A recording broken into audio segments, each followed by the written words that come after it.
Assalamualaikum warahmatullahi wabarakatuh. Berjumpa lagi dengan Bagaimana channel yang senantiasa menemani teman-teman semua dalam belajar P3K.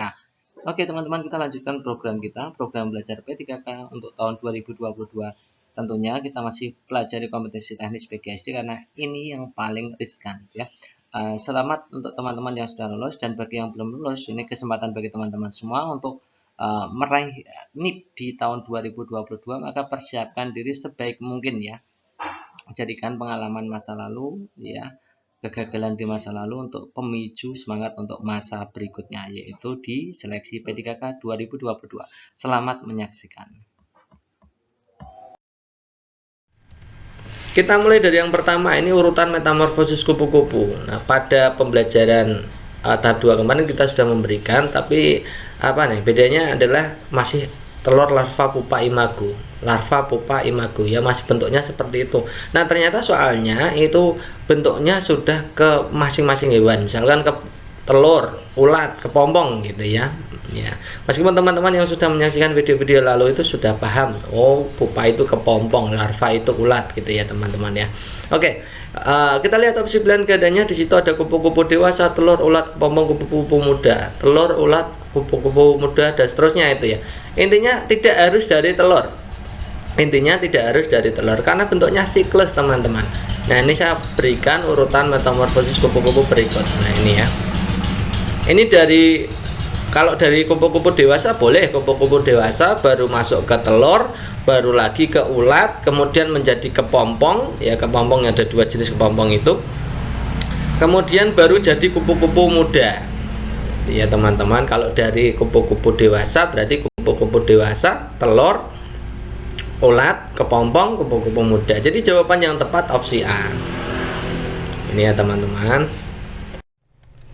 Nah, kita mulai dari seperti ini. Saya buatkan simulasi soal seperti ini. Ceritanya teman-teman itu punya curhatan tentang ada gambar dari PLTA dia. Di situ komponen-komponennya seperti apa gitu. Intinya seperti itu, kemudian diminta untuk menjelaskan fungsinya. Jadi saya buatkan seperti ini aja teman-teman ya. Perhatikan gambar fungsi bagian nomor 8 pada komponen PLTA di atas adalah titik-titik. Jadi fungsi bagian nomor 8 ya. Apakah A menghasilkan energi potensial yang siap untuk dialirkan, yang B mengarahkan jalur air menuju cerobong turbin, yang C mengubah energi kinetik menjadi energi mekanik, yang D mengubah energi mekanik pada turbin menjadi energi listrik AC, atau yang E mengalirkan listrik ke rumah-rumah.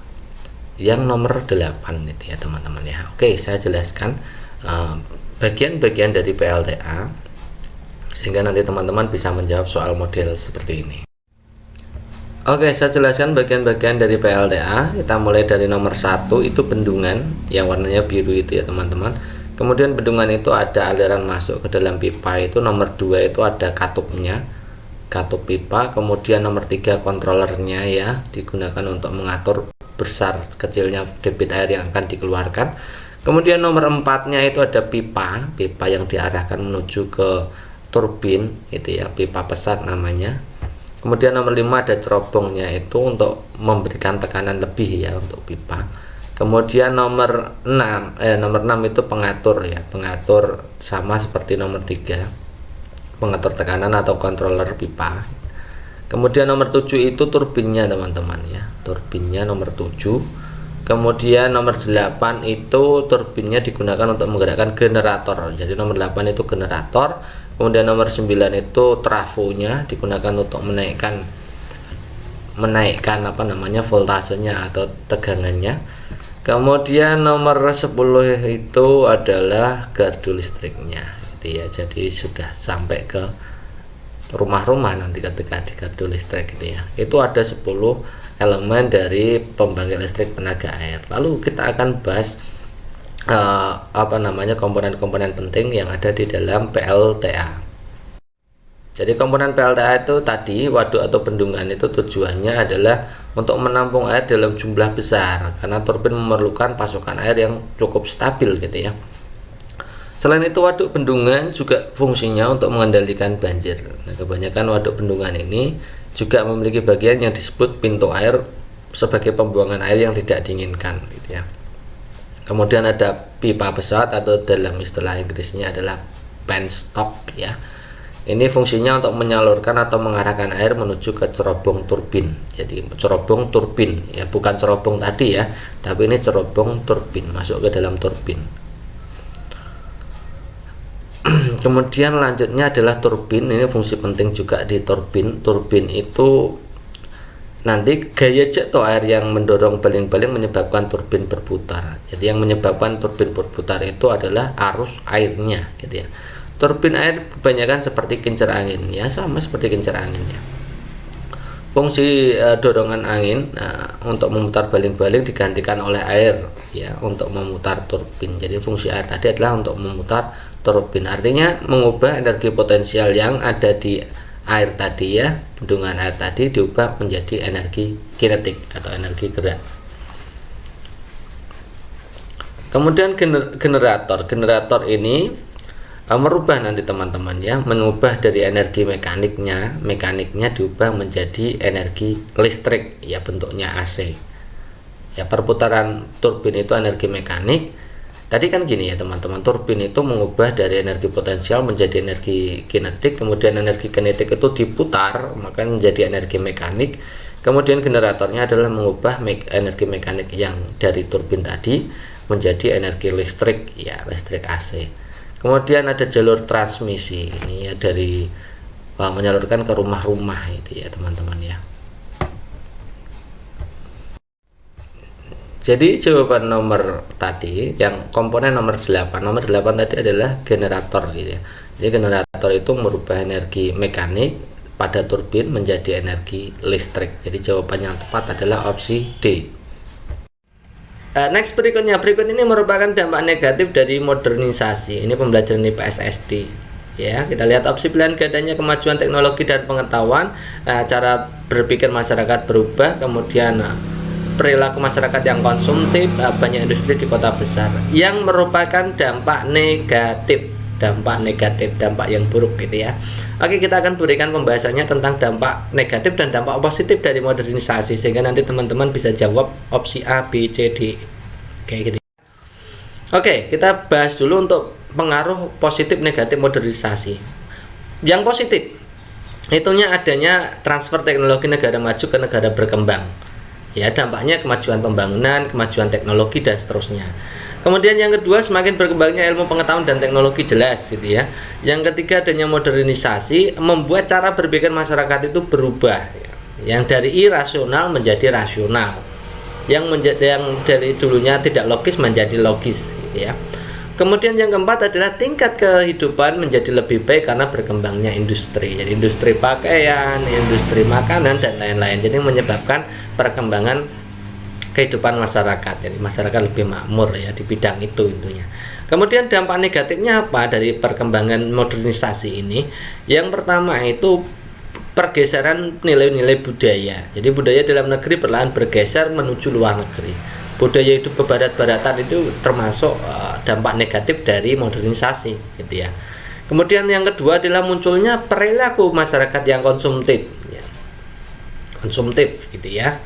Kemudian yang ketiga, sikap individualisme lebih mendominasi, tidak seperti yang sebelum-sebelumnya. Sebelum adanya modernisasi biasanya tingkat kekeluargaan, kemasyarakatan dengan lingkungan sekitar, dengan masyarakat itu kuat, sementara setelah adanya modernisasi itu tingkat individualismenya lebih mendominasi ya. Oke, berarti kita bisa jawab ya, kalau kemajuan teknologi dan pengetahuan jelas itu dampak positif. Cara berpikir masyarakat yang berubah, ini maksudnya cara berpikir yang irasional menjadi rasional, berarti juga termasuk dampak positif. Perilaku masyarakat konsumtif itu jelas dampak negatif. Tadi sudah ya, banyak industri di kota besar. Nah, perkembangan industri ini menyebabkan kemajuan di bidang masyarakat ya, kemajuan ekonomi masyarakat, kemajuan pola pikir masyarakat dan seterusnya. Yang D itu berarti opsinya adalah dampak positif. Jadi jawaban yang tepat, yang negatif yang mana? Ya tentu saja jawabannya yang C. Berikutnya, suatu persegi mempunyai luas 256 cm persegi, keliling persegi tersebut adalah titik-titik. Jadi mudah sekali ya teman-teman kalau mengerjakan soal seperti ini. Ini persegi punya luas, kemudian diminta untuk menentukan kelilingnya. Ada model yang menghitung langsung seperti ini, ada juga pertanyaan yang menentukan prosedurnya bagaimana cara menghitung seperti ini, gitu ya. Ada pertanyaan seperti itu. Jadi teman-teman, kalau teman-teman memahami caranya untuk mengerjakan soal seperti ini, saya kira kalau nanti ada pertanyaan tentang prosedur juga tidak terlalu menjadi masalah, gitu ya. Oke, suatu persegi memiliki luas. Kalau luasnya kita tulis dulu begini ya prosedurnya. Luasnya ditulis dulu, kemudian karena di situ diminta untuk mencari keliling, maka kita cari dulu sisinya. Caranya bagaimana? Seperti ini. Kita tulis dulu rumus luasnya, itu ya. Luas persegi kan sisi kuadrat ya. Nah, jadi sisi kuadrat itu nilainya adalah 256 ya. L-nya kan 256. Maka caranya adalah diakarkan. Jadi S-nya, sisinya berarti tinggal kita akarkan 256 itu akarnya berapa. Gitu ya prosedurnya ya. Pertama berarti kita harus mengakarkan 256. Hasilnya berapa? 16. Ketemulah. Jadi diakarkan luasnya, hasilnya 16. Kemudian langkah berikutnya, ya setelah S-nya ketemu kita tinggal tulis aja rumus kelilingnya. Kelilingnya kan 4S. Nah, setelah itu kita tinggal kalikan saja 4 kali 16, hasilnya adalah 64. Itu ya teman-teman. Itu kalau teman-teman diubah dalam pertanyaan prosedur tentu saja juga bisa, tidak harus menghitung seperti ini. Yang penting teman-teman tahu caranya. Ya. Pertama tulis dulu apa yang diketahui, kemudian yang kedua cari S-nya dengan mengakarkan luas, yang ketiga tulis rumus kelilingnya, kemudian yang terakhir adalah hitung kelilingnya. Jadi jawabannya adalah 64.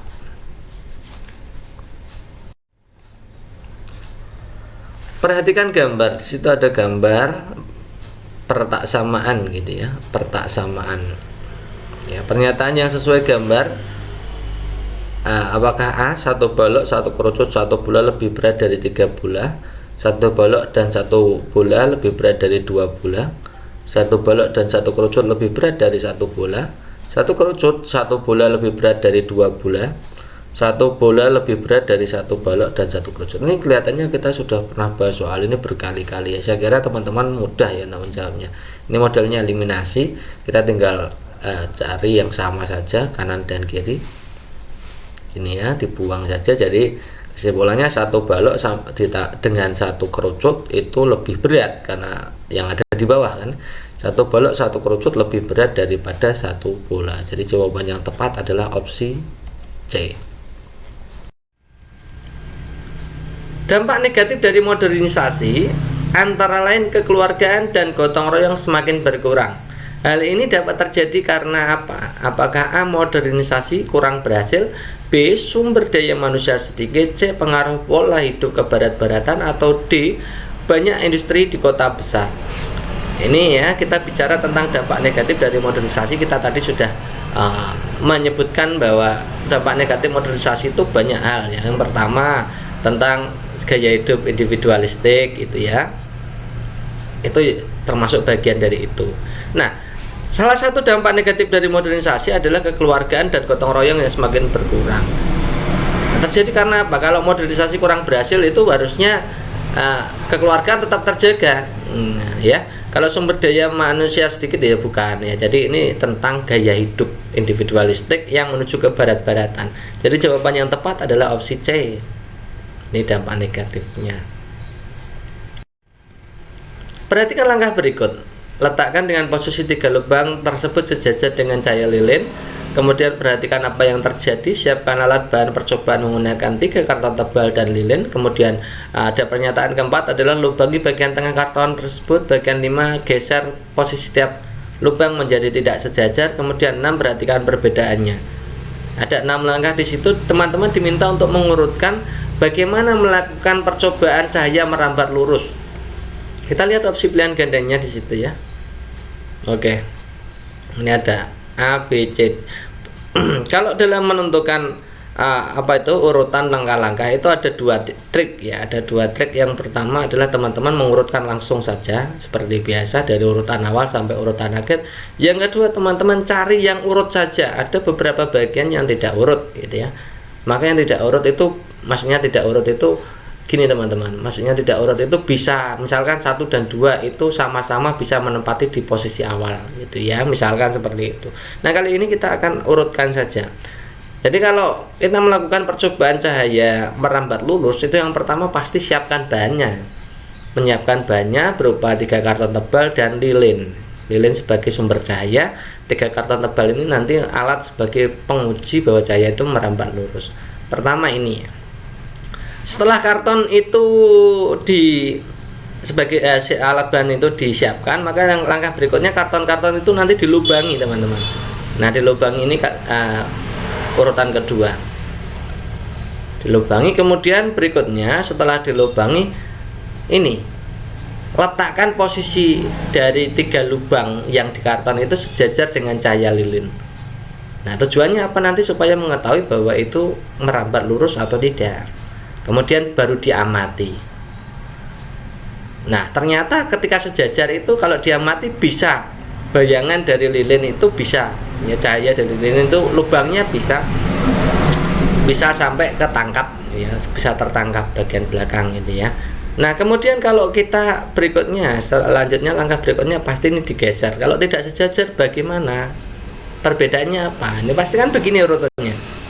Jadi urutan yang tepat adalah 3, 4, 1, 2, 5, 6. Nah 3, 4, 1, 2, 5, 6. Berikutnya perhatikan langkah-langkah berikut. Menentukan rumus keliling persegi, menghitung keliling persegi, mencari akar dan dari luasnya sehingga diperoleh sisi. Nah urutan mencari keliling persegi jika diketahui luas. Nah ini sama seperti tadi ya teman-teman ya. Ada luasnya, kemudian diminta untuk menentukan keliling. Nah, pertanyaan prosedurnya ternyata sudah ada juga gitu ya. Jadi teman-teman tadi diingat, kalau tadi bisa berarti ini bisa. Silakan teman-teman coba dijawab dulu. Oke gitu ya. Oke, jadi pertama tadi apa? Pertama tadi adalah menentukan sisinya dulu dengan cara mengakarkan luas ya. Jadi ini nomor satunya di sini. Kemudian baru menentukan rumus kelilingnya ditulis, kemudian tinggal menghitung kelilingnya. Jadi jawabannya adalah 3, 1, 2. Pemilihan pemimpin termasuk pengamalan Pancasila sila keberapa? 1 sampai 5. Ini saya kira teman-teman juga paham semua ya. Ini tentang pemilihan, tentang musyawarah, tentang pokoknya tentang masalah seperti itu ya. Perwakilan itu adalah sila keempat. Lalu dasar kita menjawab itu sila keempat bagaimana ya? Kita coba kita ulik dulu untuk butir-butir Pancasilanya. Ini yang pertama untuk sila keempat itu butir Pancasilanya adalah sebagai warga negara dan warga masyarakat setiap manusia memiliki kedudukan hak kewajiban yang sama. Kemudian tidak boleh memaksakan kehendak kepada orang lain, mengutamakan musyawarah dalam pengambilan keputusan kepentingan bersama. Musyawarah untuk mencapai mufakat diliputi semangat kekeluargaan, menghormati, menjunjung tinggi setiap keputusan yang dicapai sebagai hasil musyawarah, dengan etikat baik dan rasa tanggung jawab menerima melaksanakan hasil keputusan musyawarah. Dalam musyawarah diutamakan kepentingan bersama di atas kepentingan pribadi dan golongan. Musyawarah dilakukan dengan akal sehat. Keputusan yang diambil harus dapat dipertanggungjawabkan secara moral di depan Tuhan Yang Maha Esa, memberikan kepercayaan kepada wakil-wakil yang dipercaya untuk melaksanakan permusyawaratan. Nah, tadi untuk pemilihan pemimpin itu bisa masuk di mengutamakan musyawarah dalam pengambilan keputusan. Di nomor 3 bisa. Kemudian nomor 10 ini memberikan kepercayaan kepada wakil-wakil yang dipercaya itu ya, tentang pemilihan pemimpin itu ya teman-teman ya. Itu ya. Kemudian nomor 5 juga. Jadi hubungannya dengan pemilihan itu memang masuk ke butir Pancasila sila keempat ya intinya ya. Jadi jawabannya adalah sila keempat.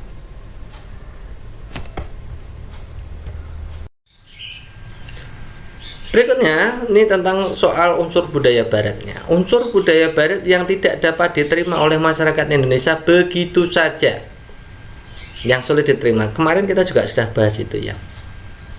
Unsur budaya barat yang tidak diterima oleh masyarakat Indonesia begitu saja. Apakah gaya hidup individualistik, listrik, mesin perontok padi, penemuan alat elektronika. Oke. Sebelumnya kita sudah membahas tentang berbagai unsur kebudayaan yang sulit diterima. Teman-teman harus memahami ini supaya nanti bisa jawab tadi gitu ya. Yang pertama, ini unsur-unsur yang menyangkut sistem kepercayaan, religi, ideologi, falsafah, pola pikir itu sulit sekali untuk berubah. Yang kedua, ini tentang unsur-unsur yang dipelajari pada tahap awal sosialisasi. Contohnya cara makan, makanan pokok itu sulit sekali untuk diubah. Kemudian pada umumnya generasi muda itu lebih cenderung mudah untuk menerima unsur kebudayaan baru, sementara orang tua itu agak kolot. Jadi faktor yang menghambat sulitnya diterima kebudayaan ya faktor usia tadi, usia tua ya, terutama itu ya. Kemudian suatu masyarakat terkena proses akulturasi, selalu ada kelompok-kelompok yang sulit sekali. Ini artinya sikap persepsi masyarakat tentang akulturasi gitu ya. Apakah di situ budayanya itu skeptik atau tidak gitu. Ada 4 hal ini teman-teman harus memahaminya. Jadi yang paling penting itu yang awal itu loh teman-teman, nomor 1. Jadi yang sulit diterima itu urusannya tentang religi, kepercayaan, ideologi, falsafah, pola pikir itu sulit sekali berubah. Nah dari situ kita bisa jawab teman-teman, ini yang sulit diterima oleh masyarakat yang mana? Yang hubungannya tadi dengan religi, kepercayaan, pola pikir, ya, ideologi. Nah kalau listrik itu teknologi mudah berubah, mesin perontok padi itu pasti sulit mudah sekali diterima.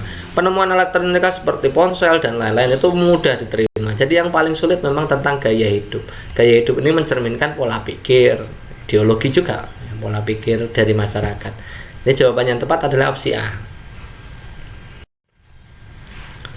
Perhatikan cara menentukan min. Min itu rata-rata teman-teman ya. Min itu rata-rata.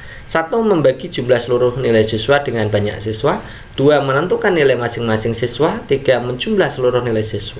Urutan cara menentukan min yang benar, mencari rata-rata teman-teman. Ya, mencari rata-rata. Untuk mempelajari ini teman-teman bisa saya buatkan simulasinya sederhana seperti ini. Misalkan saya punya data 5 seperti ini. Jadi tentukan datanya dulu. Ya.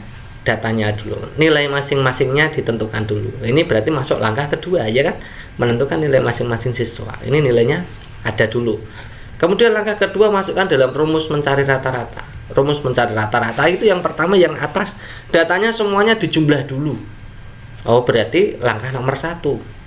Kemudian setelah dijumlah hasilnya 35 baru dibagi dengan banyaknya data yaitu 5. Hasilnya 7. Nah begitu teman-teman.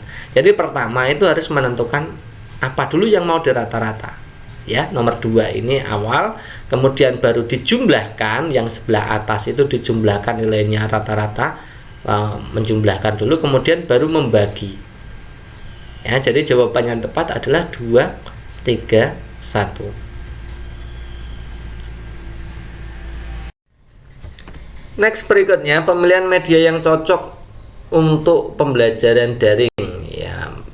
Pemilihan media yang cocok untuk pembelajaran daring itu berupa apa? Kita lihat opsi pilihan gandanya. Nanti teman-teman bisa berkontribusi untuk pilihan gandanya seperti apa. Ini seingatnya saja. Jadi Microsoft Word dan Kahoot itu opsi A, Microsoft Excel, PowerPoint, YouTube, Google Form, Quizzes, Google Slide, dan LKPD. Nah ini pembelajaran daring ya teman-teman. Saya jelaskan satu persatu nanti kalau pengen lebih detailnya ya. Tapi teman-teman saya kira juga sudah paham ya. Oke, kalau Microsoft Word itu bukan daring ya, bukan online tapi offline. Kalau pembelajaran daring kan punya ciri khas ya, itu penggunaan internet ya, penggunaan internet. Kemudian sistemnya bisa tatap muka juga, tapi kalau tatap muka biasanya pakainya adalah Zoom atau pakainya Google Meet gitu ya. Kemudian bisa diakses oleh beberapa lokasi gitu ya, karena tadi online tadi ya, tidak ada batasan waktu, jadi tidak harus pagi, tidak harus siang, macam-macam ya bisa ya, melayani dan bisa langsung dilaksanakan. Itu sistem daring. Kalau luring itu semua peserta berada dalam satu lokasi, harus dalam satu kelas atau satu tempat gitu ya. Kemudian hadir secara fisik, tidak menggunakan teknologi jaringan, itu yang menjadi fokus ya. Kalau Microsoft Word itu bukan online tapi offline, harus ada dalam satu kelas supaya bisa dipakai. Jadi itu bukan merupakan media daring. Kahoot itu bisa sebagai media daring itu sama seperti Quizizz, itu pakainya survei. Jadi Kahoot itu bisa. Microsoft Excel juga bukan, karena ini adalah basisnya adalah offline. PowerPoint juga tidak bisa karena ini basisnya offline. Jadi anak-anak harus di dalam kelas kemudian disajikan media PowerPoint gitu ya, tidak bisa. PowerPoint dan YouTube, PowerPoint itu offline, YouTube itu online. Jadi YouTube bisa diakses dari manapun. Jadi YouTube itu termasuk daring, Kahoot daring gitu ya. Google Form itu adalah media untuk penilaian, atau survei dan semacamnya gitu ya. Itu berarti pakainya, karena Google Form itu berbasis online, maka itu termasuk media daring. Quizizz juga media daring sama seperti Kahoot gitu ya. Jadi dua-duanya ini adalah media daring. Kita kasih centang dulu ya. Google Slide bedanya apa PowerPoint dengan Google Slide? Kalau PowerPoint itu berbasisnya offline. PowerPoint itu offline, artinya pembelajaran luring. Kalau Google Slide itu dikelola oleh Google secara online. Jadi Google Slide itu basisnya adalah daring. Kemudian LKPD itu basisnya offline. LKPD yang cetak itu offline. Jadi jawaban yang tepat otomatis yang D. Salah satu usaha atau cara menetralisir efek rumah kaca. A. Harus dibuat terbuka. B. Sisa tanah kosong buat taman. Ruang dibuat ruang terbuka. Warna bangunan dicat warna hijau. Ini ya, teman-teman harus paham dulu efek rumah kaca itu seperti apa sih, gitu ya. Oke, untuk menjawab tadi kita berarti perlu teorinya dulu ya. Teman-teman harus paham kenapa dinamai efek rumah kaca. Jadi sebenarnya yang disebut sebagai efek rumah kaca itu merupakan istilah, hanya sekedar istilah, tidak nyata ya, istilah ya, yang digunakan untuk menggambarkan bumi itu memiliki efek seperti rumah kaca, di mana panas matahari itu terperangkap oleh atmosfer gitu ya, terperangkap oleh atmosfer bumi. Gas di dalam atmosfer seperti CO2, NO2 dan macam-macam itu dapat menahan panas matahari sehingga panas matahari itu terperangkap dalam atmosfer bumi. Normalnya pada siang hari matahari menyinari bumi sehingga permukaan bumi menjadi hangat.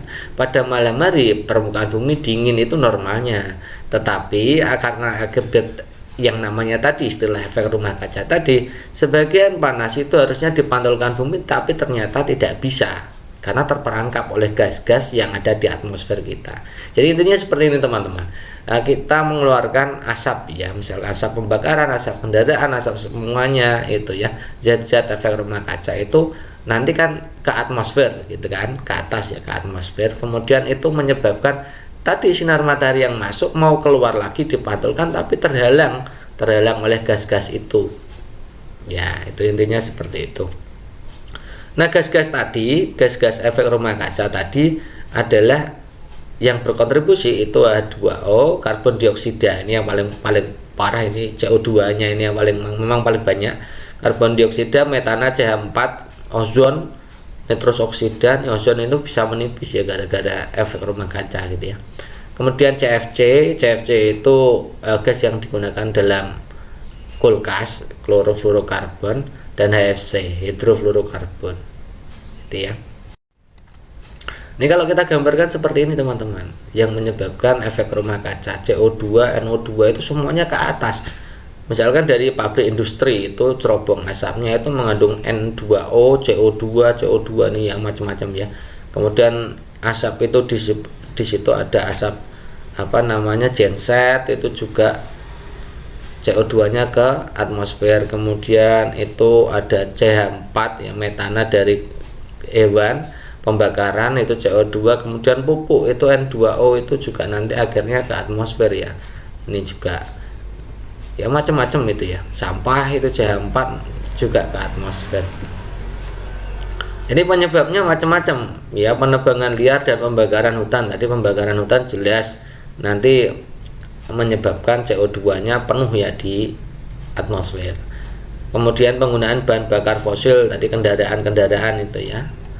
Kemudian pencemaran laut itu juga menyebabkan nanti gas NO2O, gas CH4 nanti ke atmosfer. Industri pertanian ya, pertanian penggunaan pupuk tadi. Nah, jadi caranya untuk mencegah CO2 yang pertama memang hemat listrik ya. Penghematan listrik itu akan mengurangi dampak efek rumah kaca. Kemudian karena tadi pupuk mengandung N2O, maka penggunaan pupuk non organik diubah ke organik supaya nanti lebih aman ya. Kemudian penggunaan bahan bakar ramah lingkungan. Jadi selama ini kita menggunakan bahan bakar fosil ya, itu jelas nanti pembuangan emisi gasnya CO2-nya terlalu berlebih gitu ya di atmosfer. Jadi dialihkan untuk bahan bakar fosil, dialihkan menjadi bahan bakar yang lebih ramah lingkungan. Kemudian kita akan berikutnya cara mencegahnya pengolahan limbah peternakan. Jadi limbah peternakan itu mengandung gas metan. Nah, ya, gas metan itu juga kontribusinya tinggi terhadap efek rumah kaca gitu ya. Kemudian menggalakkan reboisasi. Nah, ini yang paling penting. Jadi CO2 itu sebelum ke atmosfer bisa diserap dulu oleh tanaman-tanaman ya, hutan-hutan dulu. Jadi, itu akan lebih cepat menetralisir ya daripada langsung ke langit. Kalau memang tumbuhan-tumbuhan yang ada, hutan-hutan yang ada itu misalkan gundul atau digunakan untuk lahan perkotaan, maka nanti langsung ke atmosfer. Jadi ya, gas-gas yang ada langsung ke atmosfer dan nanti menyebabkan tadi ya kita bahas tadi bahwa kalau CO2 dan gas-gas itu langsung ke atmosfer menyebabkan efek rumah kaca, menghalangi pantulan dari sinar matahari gitu ya. Ya, jadi penggalakan reboisasi itu penting. Ya, pembuatan taman, penggalangan reboisasi, penanaman hutan, ya, penanaman kembali pohon-pohon gitu ya. Kemudian batasi penggunaan plastik, karena plastik itu biasanya itu dibakar ya. Dibakar kemudian menghasilkan gas-gas itu yang juga memperburuk efek rumah kaca. Jadi kita bisa jawab itu ya. Salah satu cara menetralisir efek rumah kaca tadi, kalau rumah harus dibuat terbuka. Kalau dibuat terbuka saja ya tidak cukup ya. Sisa tanah kosong dibuat taman ya, ini baru ya. Jadi pentingnya tumbuhan sebagai penyerap dari unsur-unsur yang menyebabkan efek rumah kaca, gas-gas efek rumah kaca seperti karbon dioksida itu bisa diserap oleh tanaman. Kalau ruang dibuat ruang terbuka saja, kalau tidak ada tanamannya gimana terusan ya. Warna bangunan dicat hijau, apa fungsinya gitu ya. Yang paling penting itu adalah penghijauan, bukan warna catnya yang dihijaukan, tapi penanaman pohon-pohon gitu ya teman-teman. Jadi jawaban yang tepat adalah opsi B. Perhatikan langkah-langkah pembelajaran berikut. 1. Mengecek pemahaman dan memberi umpan balik. Yang kedua, memberikan kesempatan untuk latihan mandiri. Yang ketiga, menyampaikan tujuan dan mempersiapkan siswa. Yang keempat, mendemonstrasikan pengetahuan dan keterampilan. Yang kelima, membimbing pelatihan. Urutan yang benar langkah-langkah direct learning. Direct learning itu teman-teman perlu tahu bahwa direct learning itu adalah pembelajaran langsung. Mirip seperti halnya dengan metode demonstrasi teman-teman ya. Oke, kita akan lihat sebenarnya langkah-langkahnya seperti apa. Jadi langkah-langkah pembelajaran langsung atau direct learning itu ya, atau direct instruction itu bahasanya sama. Yang pertama pasti adalah menyampaikan tujuan dan mempersiapkan alat bantu siswanya ya, mempersiapkan siswa fisik mental gitu ya, sama. Ini di langkah awal pendahuluannya seperti itu. Kemudian yang kedua itu guru mendemonstrasikan pengetahuan dan keterampilan, siswa melihat. Oke, gitu ya. Kemudian setelah itu baru membimbing pelatihan. Jadi setelah guru memberikan demonstrasi, diberikan latihan, siswa itu diajari, dibimbing untuk berlatih. Kemudian setelahnya dicek, mengecek pemahaman dan memberikan umpan balik. Bisa bentuknya penilaian, bisa kuis, bisa pertanyaan langsung. Gitu ya. Kemudian yang kelima adalah memberikan kesempatan untuk latihan mandiri, baru dikasih tugas latihan mandiri. Jadi sebenarnya pembelajaran ini sering kita lakukan sehari-hari, bahkan hampir ya 60%-nya kita sebenarnya sudah melaksanakan pembelajaran direct learning ini teman-teman ya. Jadi teman-teman harus paham itu. Oke, kita berarti tinggal mengurutkan ya. Pertama tadi adalah penyampaian tujuan.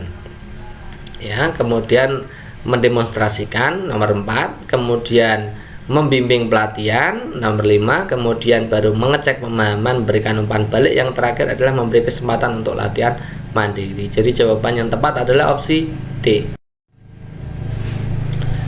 ada soal seperti RPP. Nah, maksudnya ini perhatikan langkah-langkah pembelajaran berikut. Diminta untuk mengurutkan teman-teman. 1. Guru bertanya mengenai kebun binatang dan taman buaya. Yang kedua, guru membagikan gambar buaya. Yang ketiga, guru membagikan LKPD. 4. Guru memberikan materi tentang buaya. 5. Murid mengumpulkan LKPD. 6. Murid presentasi. 7. Guru memberikan penguatan. Diminta untuk pengurutan langkah pembelajaran yang tepat ya. Urutan langkah pembelajaran yang tepat adalah titik-titik. Oke teman-teman harus tahu ini sebenarnya pembelajaran umum yang biasa kita lakukan.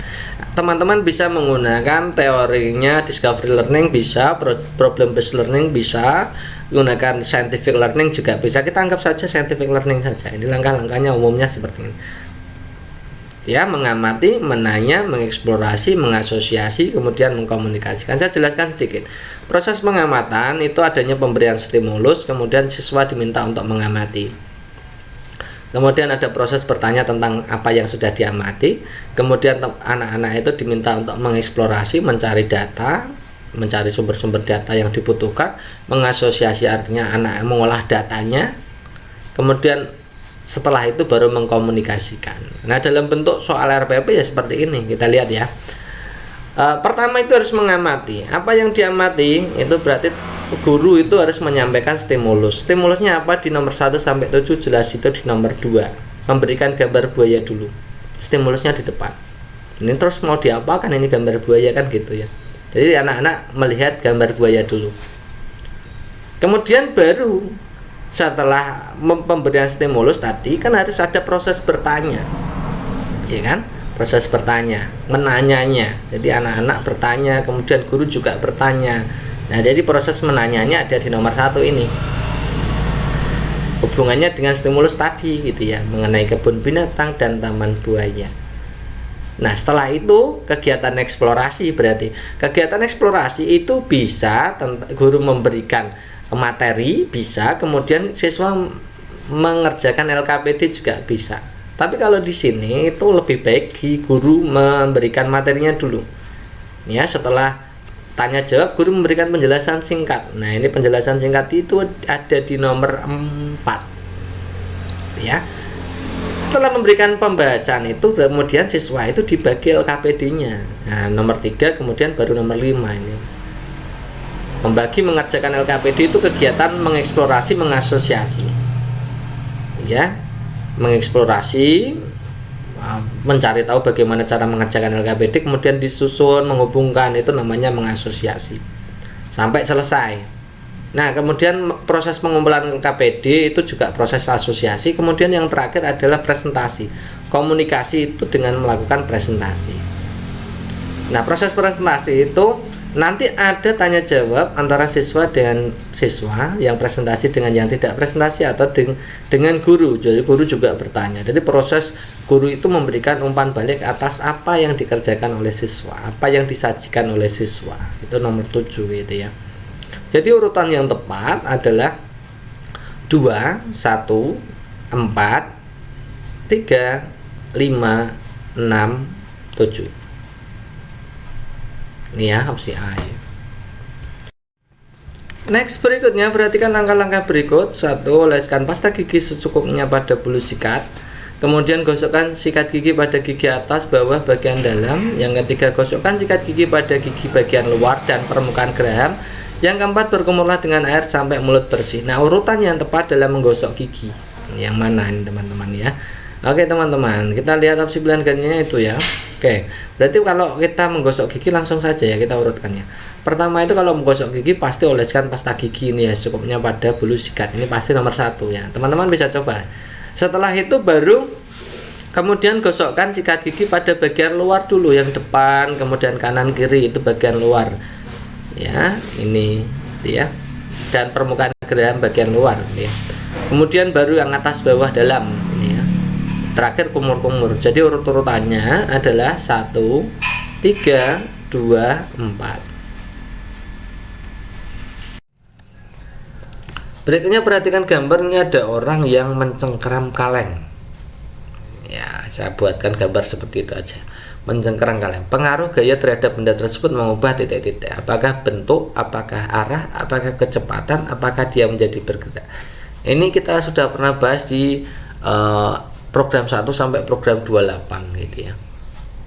Jadi kalau seperti ini bagaimana? Itu jelas ya, kalau itu mengubah bentuk jelas ya. Kalau mengubah arah contohnya apa? Misalkan kita bermain tenis meja. Jadi mengembalikan bola saat bermain tenis meja itu mengubah arah ya. Misalkan dari mendekati pemain kemudian ditembakkan. Jadi mengubah arah. Kalau mengubah kecepatan misalkan saat kita berkendara itu tiba-tiba kita tancap gas. Nanti kan kecepatannya berubah ya. Kemudian dia menjadi bergerak itu contohnya mendorong barang-barang misalkan almari, kemudian kendaraan dan lain-lainnya, mendorong maksudnya. Itu contohnya. Berikutnya ada yang curhat tentang gini, cara melestarikan bahasa daerah atau bahasa lokal daerah gitu ya. Apakah A mengusulkan kepada pemerintah supaya bahasa daerah dipakai sebagai bahasa resmi di sekolah? Apakah B mengusulkan kepada pemerintah supaya bahasa di daerah dipakai sebagai bahasa sehari-hari di rumah? Mengusulkan kepada pemerintah supaya bahasa daerah digunakan sebagai bahasa pengantar saat sekolah? Mengusulkan kepada pemerintah supaya bahasa daerah dipakai sebagai bahasa pergaulan antar suku. Nah, jadi teman-teman harus membedakan antara fungsi bahasa daerah dengan fungsi bahasa persatuan, bahasa nasional gitu ya. Kalau kita lihat yang opsi A, mengusulkan kepada pemerintah supaya bahasa daerah dipakai sebagai bahasa resmi di sekolah. Bahasa resmi di sekolah, pengantar pendidikan di sekolah itu harus pakai bahasa Indonesia karena itu sebagai fungsi sebagai bahasa negara. Ya, jadi tidak mungkin itu ya teman-teman ya. Kalau bahasa sehari-hari di rumah, yes, itu tetap benar. Kemudian kalau dipakai pengantar saat sekolah, itu fungsinya sebagai bahasa pengantar, bahasa pendidikan. Ya, bahasa pengantar, bahasa pendidikan itu juga fungsi dari bahasa nasional. Jadi tidak bisa harus pakai bahasa Indonesia. Kalau bahasa pergaulan itu ya bahasa pergaulan harus pakai bahasa Indonesia. Nanti kalau pakai bahasa daerah sendiri-sendiri ya tidak ketemu ya, tidak match ya, tidak paham gitu ya. Jadi jawaban yang paling tepat adalah opsi B. Nah, dasarnya adalah menjawab B tadi, dasarnya begini. Jadi contoh upaya melestarikan bahasa daerah begini teman-teman. Yang pertama, pembiasaan bahasa daerah untuk percakapan sehari-hari, bisa di rumah gitu ya, di kampung-kampung ya. Kemudian memasukkan pelajaran bahasa daerah ke dalam kurikulum. Ingat teman-teman, ini memasukkan pelajaran bahasa daerah, bukan untuk mengusulkan kepada pemerintah mengganti bahasa pengantar pendidikan menjadi bahasa daerah. Itu tidak pas ya. Kemudian menggiatkan acara TV lokal yang menggunakan bahasa daerah. Kemudian menghidupkan bahasa daerah pada lomba-lomba, misalkan pidato bahasa daerah gitu ya. Lomba deklamasi puisi bahasa daerah itu bisa. Mengimbau pemerintah untuk melakukan penyuluhan tentang pentingnya melestarikan bahasa daerah. Menggunakan bahasa daerah saat di rumah, ini tadi ada ya. Kemudian menjadikan bahasa daerah menjadi bagian dari muatan lokal, itu juga. Menerbitkan majalah atau bacaan dengan bahasa daerah ya. Kemudian tidak menggunakan bahasa asing secara berlebihan. Membiasakan diri melakukan apapun dengan menggunakan bahasa daerah. Ini pembiasaan tadi juga sudah. Mempelajari bahasa daerah dengan giat. Nah, jadi jawaban yang benar tadi adalah bahasa daerah gitu ya. Karyawati yang bekerja pada suatu keluarga untuk merawat bayi. Jadi ini bekerja suatu keluarga untuk merawat bayi. Apakah pramusaji, pramuwisma, pramusiwi, pramugari atau pramuria? Ini pertemuan sebelumnya kita sudah pernah bahas gitu ya. Jadi kalau pramusaji itu melayani pesanan makanan minuman sesuai dengan permintaan. Ini biasanya di restoran itu ya. Kemudian kalau pramuwisma itu pembantu rumah tangga atau asisten rumah tangga, ini istilah keren sekarang. Kemudian kalau pramusiwi itu baby sister setelah ya. Pramuria itu karyawati kelab malam yang bertugas melayani menemani tamu.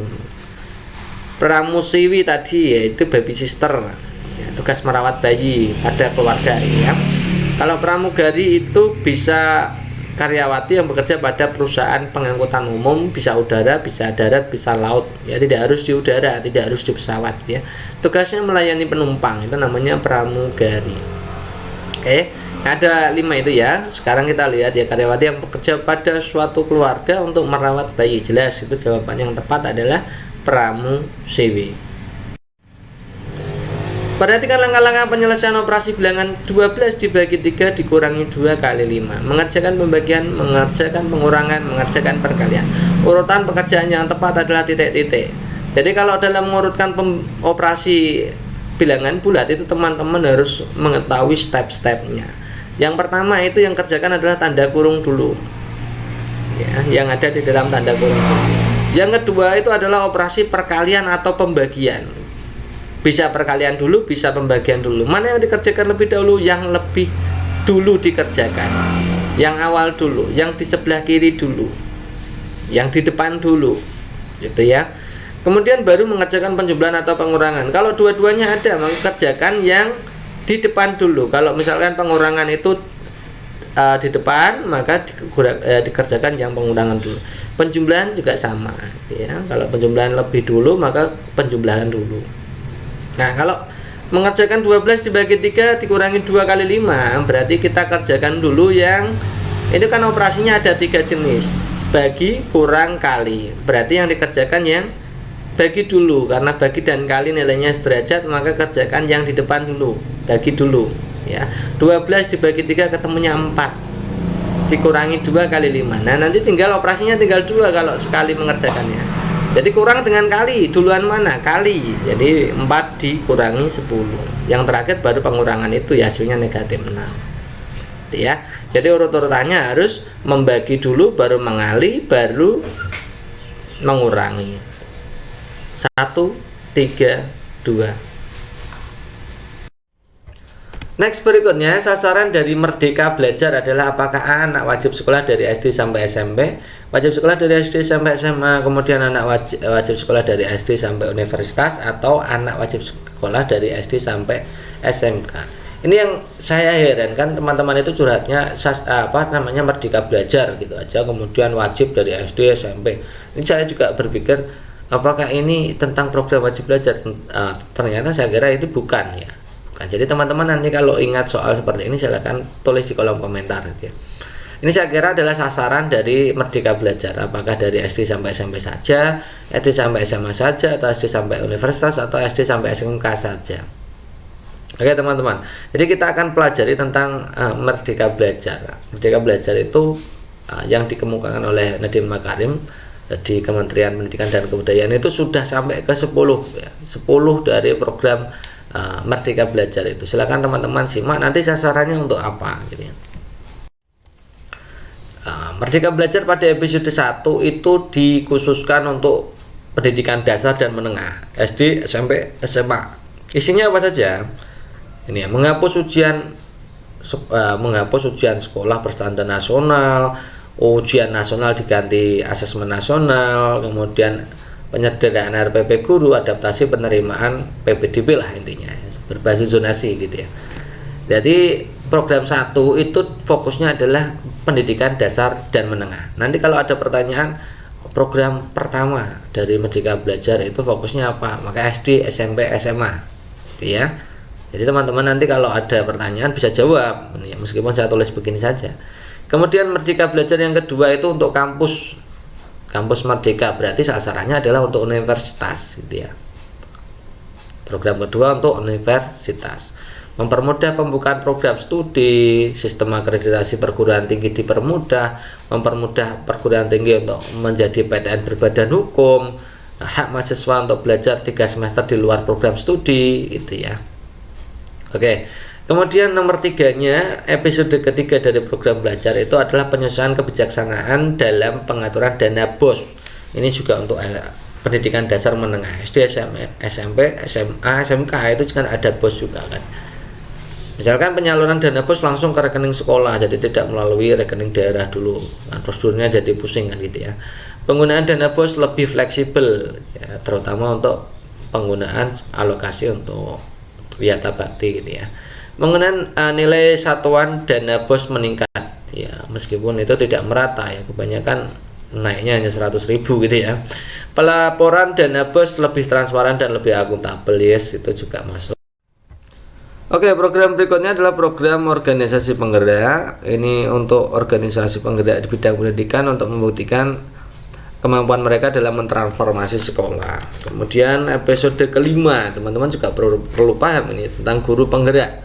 Guru penggerak itu sasarannya di mana guru itu dilatih, diidentifikasi, kemudian ditujukan untuk menjadi calon-calon kepala sekolah, pengawas sekolah, pengajar sekolah di masa depan. Kemudian program berikutnya adalah transformasi dana pemerintah untuk pendidikan tinggi, ini untuk universitas. Ya, program ke-6. Jadi teman-teman harus tahu ya, kalau guru penggerak, kalau program organisasi penggerak ya SD, SMP, SMA, SMK itu ya, pendidikan dasar menengah. Kalau nomor 6 ini untuk perguruan tinggi. Oke ya. Nomor 8 itu indikator kinerja utama, ini juga perguruan tinggi ini ya. Kemudian nomor berikutnya, nomor 7 itu program sekolah penggerak. Kemudian 8 itu SMK pusat keunggulan. Ini kalau program ke-8 ini tentang SMK, sasarannya SMK. Kalau 9 itu KIP Kuliah Merdeka, itu sasarannya adalah universitas. Nomor 10 itu juga perluasan program beasiswa lembaga pengelola dana pendidikan ya. Oke, jadi ini kita sudah bahas semua tentang 10 program dari Merdeka Belajar. Jadi kalau ditanyakan tentang sasaran Merdeka Belajar, nanti teman-teman bisa cek cross-checknya di 10 program itu. Jadi kalau hanya sasaran saja yang disasar dari program belajar, ya seluruhnya dari tadi kita sudah bahas. Untuk program 1 tadi adalah SD, SMP, SMA, program 2 universitas. Jadi kalau jadi ya dia dari anak SD sampai universitas itu ya. Intinya seperti itu. Adik membantu ibu memasak, setelah itu sisa buat memasak tadi digunakan untuk mainan dengan senang, bermain dengan senang ya. Pada kegiatan tersebut merupakan apakah kewajiban, apakah hak dan kewajiban, apa kewajiban dan kewajiban. Nah teman-teman, ini ada dua versi soal. Saya tidak tahu ini yang versi yang asli yang mana, tapi ada dua versi soal memang teman-teman ya. Jadi teman-teman, kalau memang di situ opsi pilihan gandanya tidak ada hak dan kewajiban, maka pilihlah seperti kemarin gitu ya. Nah, kita bahas dulu yang ini. Kalau mainan dengan senang itu kan hak anak, bermain itu hak anak. Kewajibannya membantu ibu memasak, membantu itu termasuk kewajiban. Nah, kemarin tidak ada opsi hak dan kewajiban. Karena ini curhatan dari teman, saya kerjakan gitu aja. Kalau tidak ada keterangan kewajiban dan hak, maka teman-teman lihat yang kegiatan akhir yang dilakukan. Misalkan kalau di sini bermain dengan senang, maka bermain dengan senang itu hak. Nah, pada kasus ini opsi pilihan gandanya ada menerangkan tentang hak dan kewajiban. Maka jawablah hak dan kewajiban, karena membantu ibu itu hak, kewajiban. Main dengan senang atau bermain dengan siapapun itu adalah hak. Dia bermain itu hak, membantu ibu itu kewajiban. Jadi jawaban yang tepat adalah opsi C. Anak dapat menghitung bilangan cacah tanpa menggunakan jari. Ini yang menjadi pengecualiannya adalah tanpa menggunakan jari. Menurut Piaget, anak tersebut masuk dalam tahap apa? Apakah operasional konkret, operasional formal, sensomotorik, praoperasional, atau motorik operasional? Jadi teman-teman pernah kita bahas ya, sudah sering kita bahas tentang Jean Piaget ya, Jean Piaget nih ya, Jean Piaget ini tentang tahapan dari perkembangan. Awal mula adalah bayi itu di bawah 2 tahun itu sensomotorik, belajarnya hanya menggunakan indera-indera itu ya, mencium, berbicara sedikit-sedikit itu ya. Kemudian baru setelah itu baru praoperasional, itu anak balita. Kemudian anak SD itu operasional konkret. Kemudian anak SMP SMA itu operasional formal. Itu saya mengingatnya mudah sekali begitu ya. Oke, kalau di situ bilangan cacah, menghitung bilangan cacah tanpa menggunakan jari, berarti tidak perlu menggunakan benda konkret. Nah, karena tidak memerlukan benda konkret, pasti masuknya di operasional formal ya. Kalau operasional konkret itu salah satu cirinya adalah kemampuan abstraksi. Kemampuan berabstraksi itu tidak pakai benda konkret ya, namanya abstraksi. Pakai ada di alam pikirannya. Jadi kemampuan dalam mengolah apa yang ada di alam pikirannya itu belum terbentuk. Nah, anak masih membutuhkan benda-benda konkret untuk memahami sesuatu, bisa materi, pelajaran dan lain-lain. Itu operasional konkret anak SD. Kemudian kalau operasional formal itu tingkatannya SMP SMA, itu kemampuan abstraksi sudah terbentuk. Jadi anak itu sebenarnya sudah bisa menangkap materi meskipun tanpa menggunakan media benda konkret, tentunya media benda konkret. Ya, jadi di situ bisa menghitung bilangan tanpa menggunakan jari, berarti masuknya di operasional formal karena tidak memerlukan benda konkret gitu ya.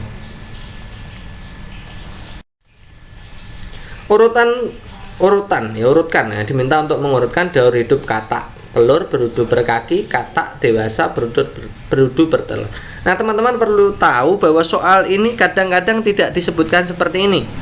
Kadang telur berudu berekor, kadang-kadang telur berudu, kemudian katak berkaki, katak berekor, kadang katak dewasa, seperti itu. Jadi teman-teman perlu tahu ini dengan gambarnya supaya nanti ingat. Ini gambarnya seperti ini, teman-teman.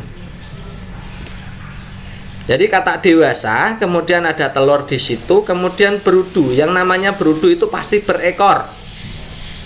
Ya. Kemudian berudu berekor itu akhirnya punya kaki. Kakinya 2 dulu, baru kakinya 4, baru menjadi katak muda. Ini termasuk siklus metamorfosis sempurna karena dari dari telur menjadi katak dewasa itu melalui fase-fase dengan perubahan yang signifikan. Berudu itu tidak punya kaki, kemudian menjadi berudu berkaki, kemudian menjadi katak muda gitu ya. Jadi urut-urutannya telur, berudu berekor dulu apa berudu berkaki dulu? Ya berudu berekor dulu. Jadi 1, 4, baru 2, baru 3. Ya, jadi jawabannya 1, 4, 2, 3.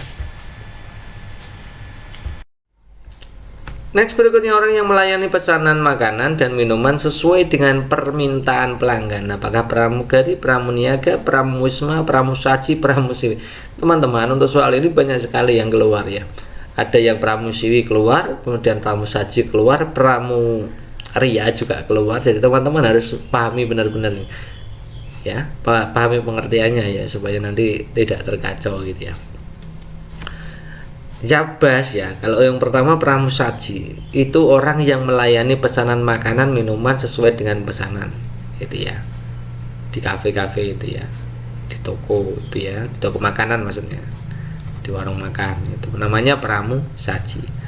Kemudian kalau pramugari teman-teman juga pasti tahu, tapi kebanyakan orang itu menganggap pramugari itu khusus untuk angkatan ya pesawat gitu ya. Sebenarnya pramugari itu adalah perusahaan pengangkutan umum, bisa udara, bisa darat, bisa laut ya. Tugasnya melayani penumpang. Ya tidak hanya di pesawat saja ya. Kemudian pramuwisma itu dalam bahasa kita sehari-hari ART, itu asisten rumah tangga atau pembantu. Kemudian kalau pramuniaga itu karyawan perusahaan yang dagang yang tugasnya melayani konsumen. Ini di toko-toko itu teman-teman ya. Pelayan toko itu namanya pramuniaga. Kalau pelayan restoran namanya pramusaji, gitu ya. Hampir sama ini kan. Kemudian pramusiwi itu karyawati yang bekerja pada suatu keluarga, yang tugasnya merawat bayi. Kalau dalam bahasa asingnya ya babysitter itu ya teman-teman ya. Jadi pramusiwi itu babysitter. Nah kalau kita lihat orang yang melayani pesanan makanan khusus untuk makanan, minuman, itu berarti kan pelayan restoran. Kalau pelayan restoran berarti namanya pramusaji ya. Kalau pelayan toko tadi pramuniaga ya teman-teman ya. Oke. Next, berikutnya perhatikan langkah-langkah berikut urutan kerangka pembuatan laporan PTK. Di situ ada latar belakang, subjek, setting, tindakan siklus, teori, langkah penelitian, penjelasan produk. Disuruh mengurutkan saja. Jadi teman-teman, untuk tahap kemarin atau di video-video kemarin kita sudah pernah membuatkan gitu ya, bagaimana cara untuk menyusun PTK. Bab 1 isinya apa saja, bagian pembuka apa saja, bab 2 apa, bab 3 apa, bab 4 apa, bab 5 apa, bab penutup atau bagian penutup apa saja. Oke, kita lihat ya. Latar belakang teman-teman. Latar belakang itu ada di pendahuluan bab 1. Ya, latar belakang itu ada di pendahuluan bab 1. Ini bersama dengan apa saja? Ada latar belakang, ada rumusan masalah, identifikasi masalah, rumusan masalah, tujuan, manfaat. Kadang-kadang ditambahi dengan penelitian yang relevan. Jadi saya ingatkan kembali ya teman-teman ya. Kalau teman-teman misalkan butuh untuk gambaran secara globalnya, teman-teman bisa lihat video sebelumnya ya, video di tahap 2 kemarin. Kayak bab 1 itu latar belakang, rumusan masalah. Tapi sebelum rumusan masalah biasanya kan ada identifikasi masalah, rumusan masalah, kemudian tujuan, kemudian manfaat. Kemudian subjek setting, subjek penelitian, kemudian setting itu lokasi, tempat, kemudian objek penelitiannya siapa, dan ya. Banyak ya. Itu masuknya di bab 3, metodologi. Ada subjek, setting, rencana, siklus. Kemudian tindakan siklus, ini sudah melaksanakan tindakan, itu berarti sudah masuk ke ini bab 4. Bab 4 itu siklus 1, siklus 2, kemudian selain itu ada lagi di pembahasan bab 4. Bab 4 itu juga termasuk pembahasan di situ ya. Tapi tindakan dulu sebelum pembahasan itu ya.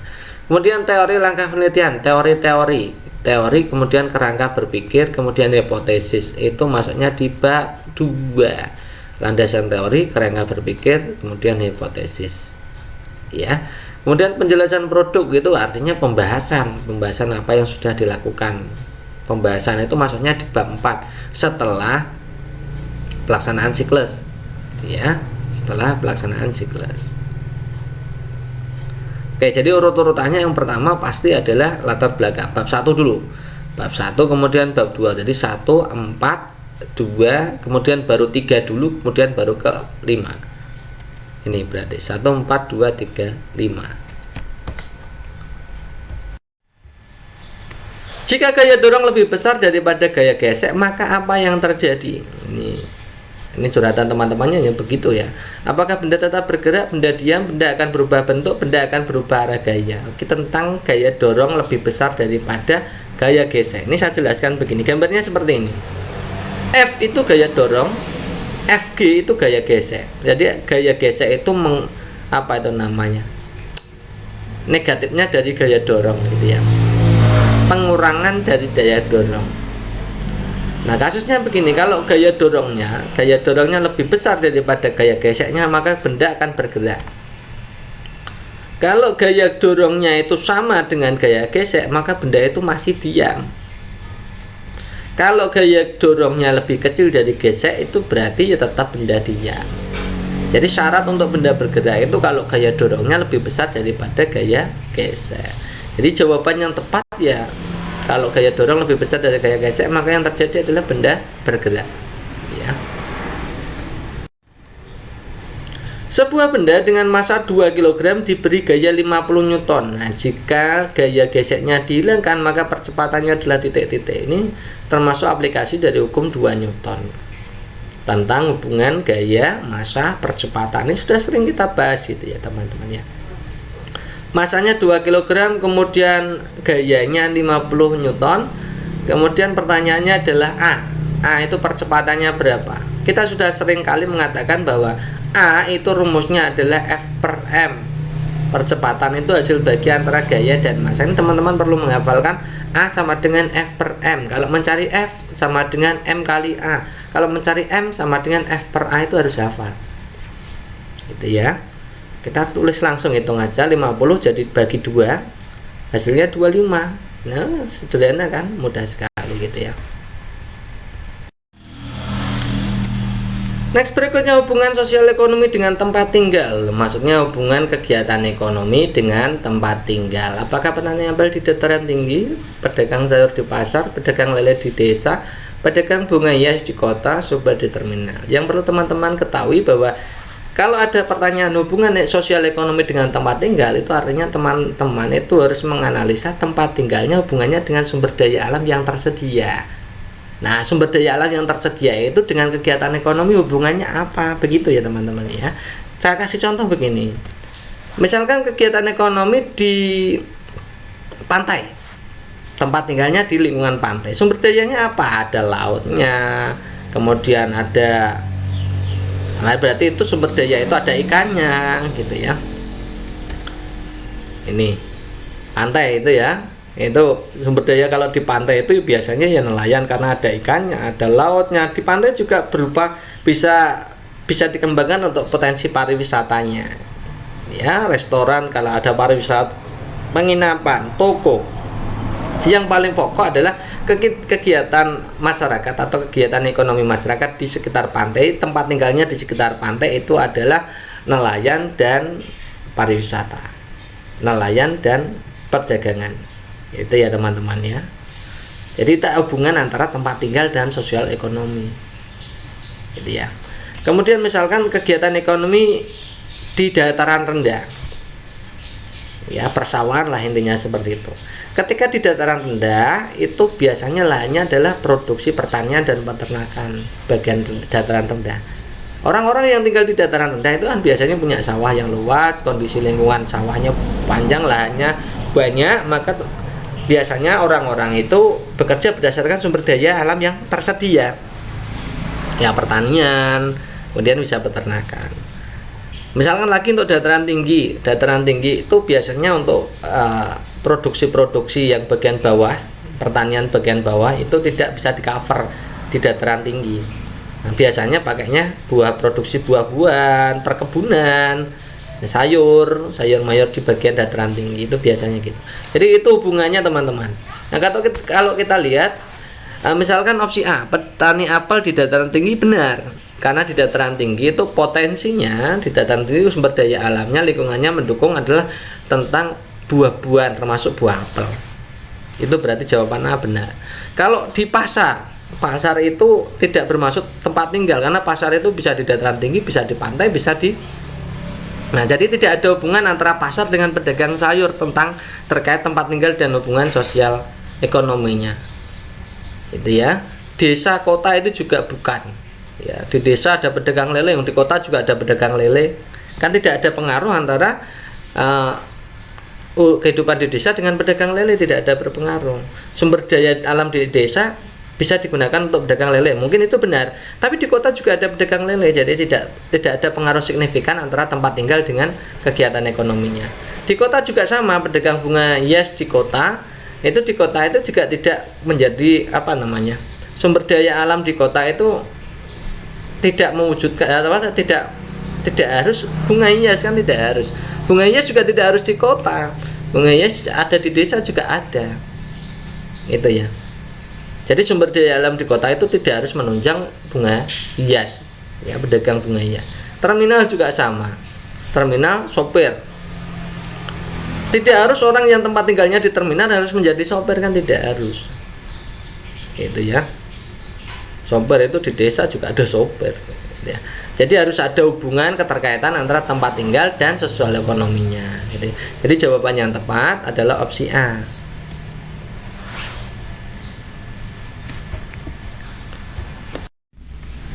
Kita mulai dari yang pertama, pelaksanaan pemilu harus sesuai dengan asas-asas pemilu yang telah ditentukan. Jadi pelaksanaan pemilu harus sesuai dengan asas-asas pemilu yang telah ditentukan. Jika terjadi perselisihan mengenai hasil pemilu, yang berwenang menyelesaikannya adalah apakah A. BPK, B. Mahkamah Agung, C. Komisi Yudisial, ataukah D. Mahkamah Konstitusi. Nah, kisi-kisi soal tes P3K yang keluar di tahap 1 kemarin ya, itu adalah teman-teman yang penting itu bisa membedakan fungsi pokok dari MA dan MK. Ini saya ulangi lagi ya. Kisi-kisinya adalah teman-teman bisa membedakan fungsi dan kewenangan atau tugas dan kewenangan dari MA dan MK. Perbedaannya letaknya di sebelah mana. Itu ya, saya kasih simulasi soalnya seperti ini. Nanti mungkin soalnya ada membandingkan tentang perundang-undangan yang harus dikaji di MA atau yang harus dikaji di MK. Nah, kita bahas dulu untuk Mahkamah Konstitusi. Kelihatannya kita juga sudah pernah ya membahas tugas dan wewenang MK. Jadi MK itu merupakan lembaga yudikatif di Indonesia. Tugasnya pertama itu mengadili pada tingkat pertama dan terakhir yang putusannya bersifat final untuk menguji undang-undang terhadap UUD 45. Nah, kalau MK itu menguji undang-undang terhadap UUD 45, kalau MA itu menguji undang-undang di bawah peraturan di bawah undang-undang terhadap undang-undang di bawahnya, ini berarti ya, itu intinya seperti itu. Yang kedua, memutuskan sengketa kewenangan lembaga negara yang kewenangannya diberikan oleh Undang-Undang Dasar 1945. Yang ketiga, memutuskan pembubaran partai politik. Yang keempat, memutus perselisihan tentang hasil pemilu. Nah, itu adalah tugas MK. Lalu kalau tugas MA apa? Saya juga jelaskan tugas MA. Yang pertama, mengadili pada tingkat kasasi. Jadi ada pengadilan negeri, pengadilan tinggi, kemudian baru yang pusat itu pengadilan kasasi. Yang mengambil alih yaitu MA itu sendiri ya, Mahkamah Agung. Kemudian mengajukan 3 orang hakim konstitusi. Kemudian menguji peraturan perundang-undang di bawah undang-undang. Nah, tadi bedanya MK dan MA itu letaknya di sini, teman-teman. Kalau MK menguji undang-undang terhadap UUD 45, kalau MA itu menguji peraturan di bawah undang-undang terhadap undang-undang. Ya. Jadi jawaban kalau mengenai perselisihan hasil pemilu, berarti jawaban yang tepat adalah opsi D, Mahkamah Konstitusi. Berikutnya ada gambar di situ sebagai stimulus, yaitu blender. Kemudian ada 5 langkah. Pasangkan steker blender pada stop kontak, tambahkan air secukupnya, kemudian tutup blender rapat-rapat, tekan tombol on atau tombol power, tunggu buah hancur, kemudian tuang ke dalam gelas yang telah disiapkan, buka tutup blender, masukkan potongan-potongan buah yang telah dicuci. Urutan petunjuk penggunaan alat di bawah ini yang tepat adalah, kita lihat opsi pilihan gandanya ya.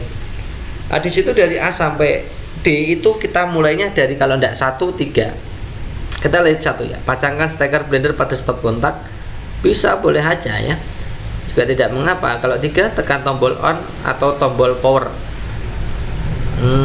Ya itu juga bisa, tapi kalau stekernya belum dipasangkan kan nggak mungkin gitu ya.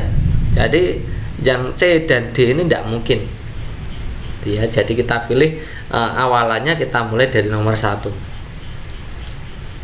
Nah, setelah pasangkan steker blender pada stop kontak, kemudian ini buka tutup blendernya, masukkan potongan-potongannya. Jadi setelah 1,5, kemudian setelah itu tambahkan air ya, kemudian ditutup blendernya. Setelah ditutup baru tekan tombol on ya. Setelah itu tunggu buah hancur, kemudian tuang ke gelas. Jadi urut-urutannya 1, 5, 2, 3, 4. Opsi yang tepat adalah opsi A gitu ya.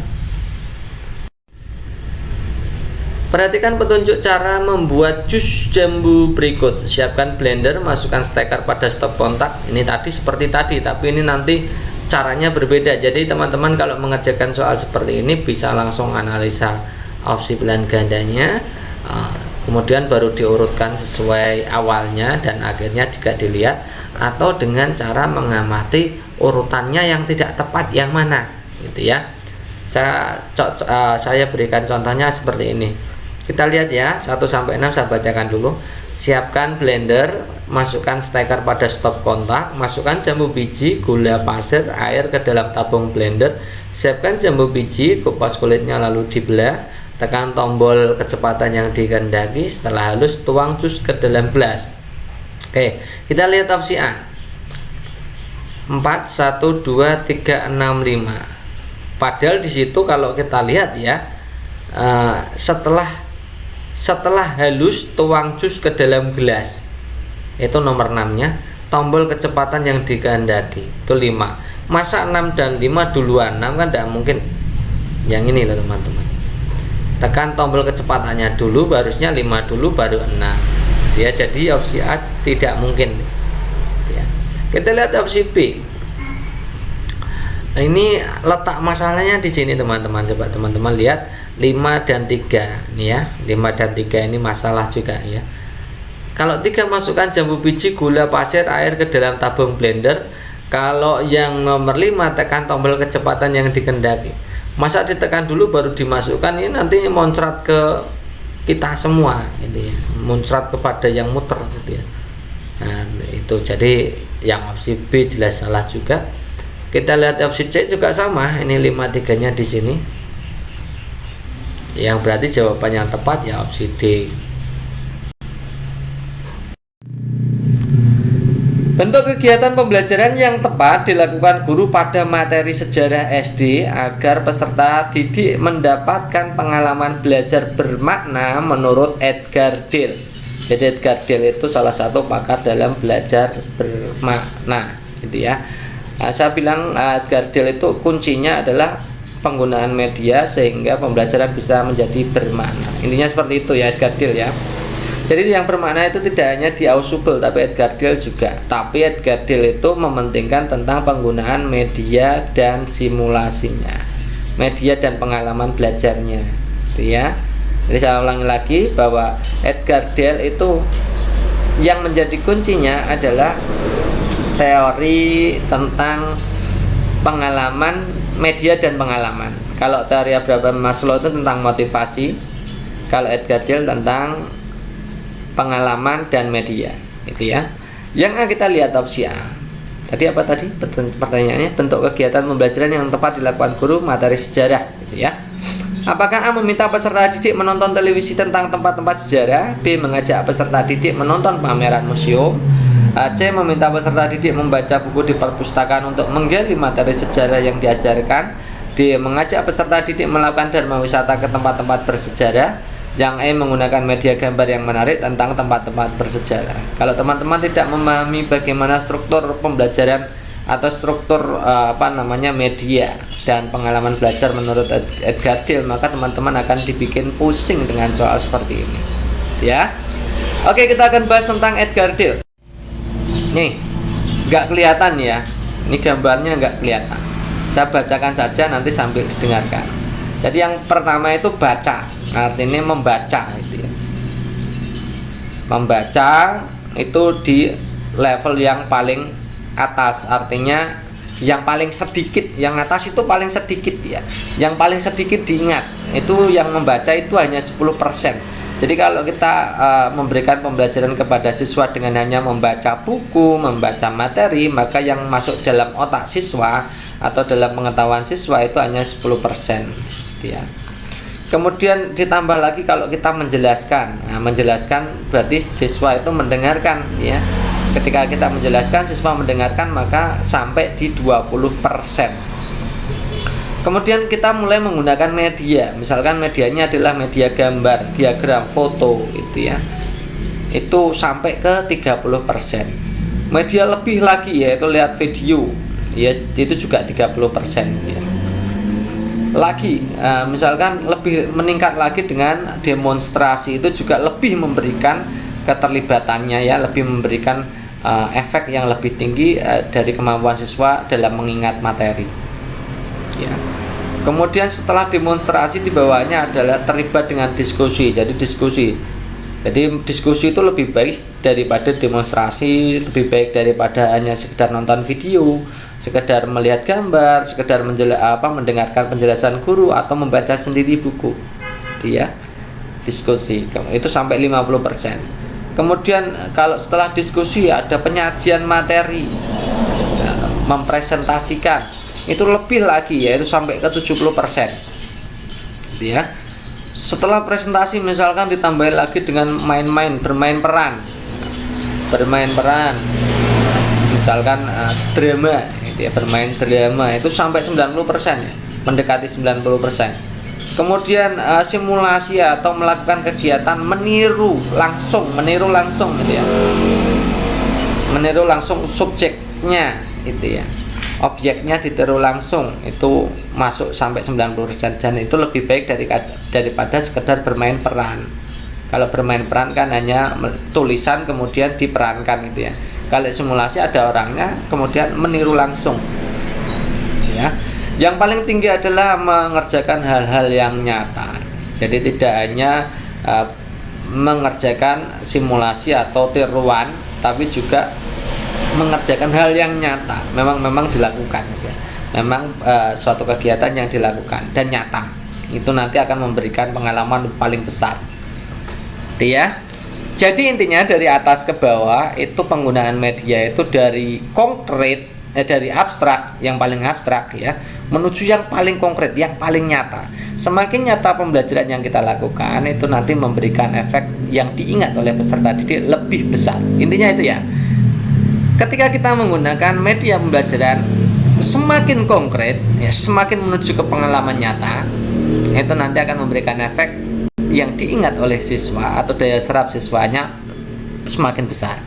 semakin abstrak atau semakin hanya melihat atau hanya mendengarkan, maka nanti semakin sedikit pula yang diterima oleh siswa atau yang diserap oleh siswa. Itu ya intinya Edgar Dale ya.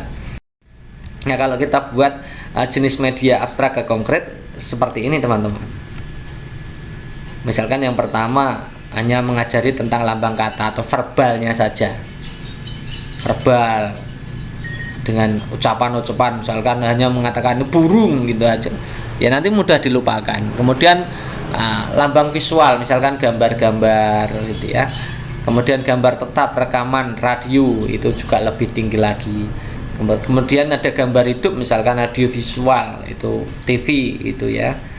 Di bawahnya ada TV itu. Kemudian pameran, museum, itu lebih baik daripada hanya nonton di televisi. Kemudian dharma wisata langsung, itu juga lebih baik daripada hanya nonton pameran di museum. Kemudian percontohan, tindakan percontohan, pengalaman dramatisasi, ya tadi sosiodrama tadi ya, pengalaman tiruan atau tadi simulasi atau tiruan.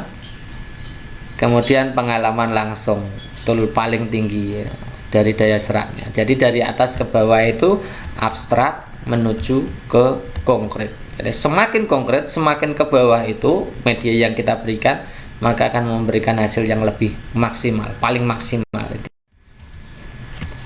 Oke, kita kembali ke soal. Jadi mana yang nanti tujuannya? Jadi kita akan mencari tindakan atau langkah pembelajaran atau apa yang dilakukan oleh siswa yang memberikan efek yang paling tinggi. Kita lihat ya. Meminta peserta didik nonton TV, nonton TV. Kemudian yang B, nonton pameran. Kemudian membaca buku. Ini hanya membaca ya. Dharma wisata, kemudian media gambar. Mana? Televisi atau pameran museum atau membaca buku, dharma wisata atau media gambar. Tentu saja jawabannya tepat ya dharma wisata. Tadi kan sudah kita berikan itu ya, tentang urut-urutan media. Contoh urutan media yang dari abstrak menuju ke konkret. Makna dari simbol sila Pancasila yang sesuai dengan gambar di samping itu ada gambar pohon beringin. Kita lihat opsi A, pohon beringin merupakan pohon asli Indonesia dan perlu dibudidayakan. Ini ya lucu nih ya, perlu dibudidayakan ini. Bukan ya.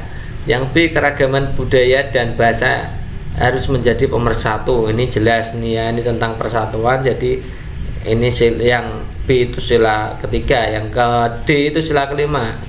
Bangsa Indonesia mengakui agama yang dianut warga negaranya, ini sila 1 ya, sila 1. Kemudian yang C ini sila 4 karena ada musyawarahnya, ini sila 3. Itu ya. Nah, karena di situ pohon beringin itu sila 3, maka jawabannya sama dengan sila 3 B. Oke, berikutnya ini tentang diputar ya. Ini yang kemarin kita sudah janjikan untuk teman-teman, bagaimana Kak untuk simulasi soal kalau diputar setengah lingkaran berlawanan arah jarum jam atau sebaliknya atau searah jarum jam. Ternyata sesederhana ini teman-teman. Ini contohnya seperti ini ya, yang ditanyakan jika bangun tersebut diputar setengah lingkaran ke arah berlawanan jarum jam maka menjadi titik-titik. Oke, kita gambarnya dilihat ya. Kita gambarnya kalau seperti itu, kemudian kita kasih nama kubusnya, kita kasih nama. Cara pertama, kubusnya kita kasih nama supaya mudah, kan seperti ini ya. Kita kasih yang atas itu kubus 5, kemudian 2, 3, 4, di belakangnya 2 ada kubus yang namanya kubus 1 ya. Kemudian bagaimana kalau kita mau memutarnya? Teman-teman cukup melihat yang bagian depannya ini ya, bagiannya depan kita geser seperti ini supaya nanti kelihatan ya teman-teman ya. Nah, setelah digeser kemudian baru diputar. Di situ mintanya apa? Berlawanan arah jarum jam setengah lingkaran atau 180 derajat berlawanan arah jarum jam. Jadi kita putar jadi begini. Kan gini ya. Sampai sini ya. Tadinya yang di atas menjadi di bawah. Gitu ya. Jadi bentuknya nanti modelnya seperti ini. Yang depan. Nah, kalau kita lihat dari opsi A sampai D itu yang memenuhi opsi A saja. Kemudian setelah diputar apa? Kita lihat ya, kubus yang bernama 1 itu di belakangnya 2. Nah, nanti berarti 2 itu ke sana gitu ya. Jadi yang mirip dengan ini, yang persis dengan ini adalah yang opsi A ini. Ya, 2, 3, 4, 5 yang belakangnya 1 gini ya kalau digambar ya. Jadi opsi yang tepat adalah opsi A. Perhatikan gambar berikut. Kegiatan yang dilakukan seperti gambar merupakan pengamalan Pancasila, terutama sila ke titik-titik 5, 3, 4, 2. Gambar tersebut kalau teman analisis itu tentang menjenguk orang yang sakit. Nah, menjenguk orang sakit itu termasuk pengalaman sila keberapa ya? Ini kan pasti tentang kemanusiaan gitu ya. Nah, kemungkinan besar jawabannya adalah di sila 2. Oke, kita akan lihat ya pengamalan sila keduanya. Ini banyak sekali nih ya. Mengakui memperlakukan manusia sesuai harkat martabat, mengakui persamaan derajat, mengembangkan saling mencintai, memiliki sikap tegang rasa tepas selera, tidak semena-mena terhadap orang lain, menjunjung tinggi kemanusiaan, gemar melakukan kegiatan kemanusiaan, berani membela kebenaran keadilan. Bangsa Indonesia merasa dirinya bagian dari seluruh umat manusia, sikap hormat menghormati kerjasama dengan bangsa lain. Di lingkungan sekolah tidak boleh lagi ada kasus perundungan. Perundungan ini melanggar sila 2. Menghormati guru dan teman, saling menolong. Kemudian menghormati orang tua kalau di rumah. Tidak mudah menghakimi, tidak mudah hakim sendiri ya, main hakim sendiri ya maksudnya. Punya sikap empati, rasa kasih sayang, suka menolong terutama di masa pandemi. Mendahulukan kepentingan umum daripada kepentingan pribadi, memberi keputusan yang adil, tidak pilih kasih dalam bergaul, memberikan kebebasan dalam memilih pendidikan, melaksanakan kewajiban untuk sekolah, mengumpulkan tugas dan lain-lain, memperhatikan teman dan saudara yang sedang sakit. Nah, ini yang bagian bawah sendiri ini pas tepat ya. Jadi benar, ini jawabannya adalah sila 2.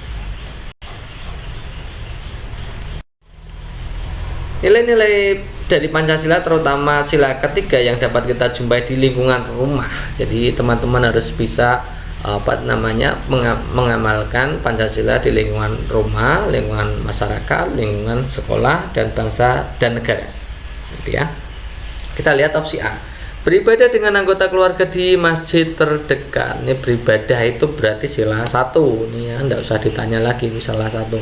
Bangga mengenakan baju batik. Baju batik itu berarti sila ketiga. Itu wujud kecintaan kita terhadap negara. Musyawarah untuk membagi tugas. Musyawarah itu sila keempat, jelas ya. Adil dan sayang kepada adik. Ini bersikap adil dan penuh kasih sayang. Ini jelas sila kedua. Jadi jawaban yang tepat opsi B. Salah satu contoh sikap yang sesuai dengan sila kemanusiaan yang adil dan beradab di lingkungan rumah ya. Kita lihat langsung opsi A dan kemudian teman-teman bisa menganalisa ini sila berapa. Saling menghormati, menjaga kerukunan. Nah, rukun itu sila ketiga. Menghargai pendapat, jelas itu tentang musyawarah, sila keempat. Menolong teman yang terkena musibah, ini sila kedua. Tadi ya, menolong teman itu termasuk bagian dari kegiatan kemanusiaan. Taat melaksanakan ibadah itu berarti sila 1. Maka yang sesuai dengan kemanusiaan yang adil dan beradab kan sila 2. Jawaban yang tepat adalah opsi C. Gambar di atas menunjukkan partisipasi warga masyarakat dalam menggunakan hak pilihnya dalam pemilihan calon presiden. Nah, partisipasi warga masyarakat tersebut sangat sesuai dengan nilai Pancasila. Khususnya sila keberapa? Sila apa? Apakah ketuhanan yang Maha Esa, kemanusiaan yang adil dan beradab, persatuan Indonesia, kerakyatan yang dipimpin oleh hikmat kebijaksanaan dalam permusyawaratan perwakilan. Kalau pemilu, urusannya pemilu itu berarti keterkait dengan sila keempat ya teman-teman. Sila keempat itu berarti yang ini. Permusyawaratan perwakilan itu artinya dalam hal pemilu. Pemilu itu termasuk pengamalan sila Pancasila keempat. Oke, itu dulu teman-teman untuk pembahasan kali ini. Semoga untuk pembahasan kali ini bermanfaat untuk teman-teman semua. Terima kasih atas perhatiannya. Assalamualaikum warahmatullahi wabarakatuh.